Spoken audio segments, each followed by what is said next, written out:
Learning with Subrata YouTube চ্যানেলে তোমাদের সকলকে স্বাগত। প্রিয় সপ্তম শ্রেণীর ছাত্রছাত্রীরা, আবারও আমরা দেখে নেব একটা সংস্থার প্রশ্নপত্র 2024 সালে ক্লাস 7-এর বিষয় হচ্ছে জিওগ্রাফি।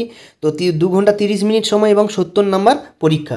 তো দেখো, প্রশ্নপত্রগুলো আমি এক এক করে দেখাচ্ছি, তোমরা দেখে নাও। এখান থেকে তোমরা অ্যান্সারগুলো করবে। এখানে যে ঠিক চিহ্নগুলো মারা আছে এখান থেকে করবে না, যে স্টুডেন্টরা করেছে তারা ভুলভ্রান্তি করতে পারে। তো তোমরা বই থেকে কনফার্ম হয়ে যাবে অ্যান্সারগুলো। আমি প্রশ্নটা তোমাকে স্ক্রল করে করে দেখাচ্ছি তোমাদের, তোমরা দেখে নাও। আর যেসব দাগের অ্যান্সারগুলো তোমরা পারবে না সেগুলো কমেন্টে অবশ্যই আমাকে জানাতে ভুলো না, আমি অবশ্যই তার সমাধান তোমাদেরকে করে দেবো। তো দেখো, প্রশ্নপত্রগুলো আমি এক এক করে স্ক্রল করে করে দেখাচ্ছি, তোমরা দেখে নাও।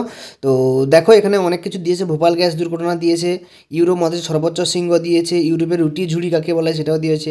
আমরা 2 নম্বর পেজে চলে আসছি। দেখো, 2 নম্বর পেজে তোমরা এটা যারা ঘোষ চক্রবর্তী সংস্থা প্রশ্নে পরীক্ষা দিচ্ছ, তো তোমরা এই প্রশ্নপত্রটা করে যাও, এখান থেকে অনেক কমন আসবে। এবং যাদের স্কুলে হাতে প্রশ্নপত্র হচ্ছে তাদের স্কুল থেকেও এখানে অনেক কমন প্রশ্ন আছে, সেখান থেকে দিতে পারে। তো দেখো, প্রশ্নটা খুবই ভালো মানের প্রশ্নপত্র। দেখো, যে প্রশ্নপত্রগুলো দিয়েছে খুবই সুন্দর, দারুণ। তা এইগুলো তোমরা করে যাও, এখান থেকে অনেক প্রশ্ন কমন পাবে পরীক্ষায় এবং সেই অনুযায়ী তোমরা পরীক্ষা দেবে। তো দেখো, প্রশ্নপত্রগুলো আমি এক এক করে দেখাচ্ছি, তোমরা এখান থেকে দেখো এবং ভালোভাবে পরীক্ষা দাও। এই ছিল তোমাদের ভূগোলের প্রশ্নপত্র। দেখো, এখানে 5-এর দাগে 5 নম্বরে 4টে বলেছে, এখানে 5টা দিয়েছে, যেগুলো 4টে করতে হবে। তো তোমরা দেখবে যেগুলো সহজ হয় তোমরা কিন্তু সবগুলো প্র্যাকটিস করে যাবে, এখান থেকে বেশিরভাগ আসার চান্স আছে। এরকম প্রশ্নপত্র পেতে চ্যানেলটিকে সাবস্ক্রাইব করবে। যারা চ্যানেল নতুন অবশ্যই তোমরা সাবস্ক্রাইব করবে, লাইক করবে, শেয়ার করবে এবং কোনো সমস্যা তাহলে কমেন্টে লিখবে। সকলকে ধন্যবাদ, দেখা যাচ্ছে পরের ভিডিওতে।